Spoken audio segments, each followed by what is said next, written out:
హనుమాను గురుదేవులు నాయద పలికిన సీతారామ కథ నే పలికద సీతారామ కథ.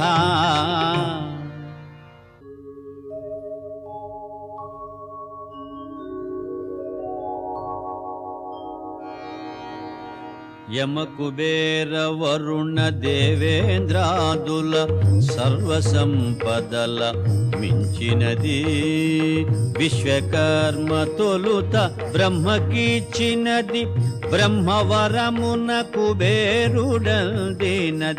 రావణుండు కుబేరుని రణమందు ఓడించి లంకకు గుని తెచ్చినది పుష్పకమను మహావిమానమది మారుతిగాంచెను అచ్చెరు పొందే.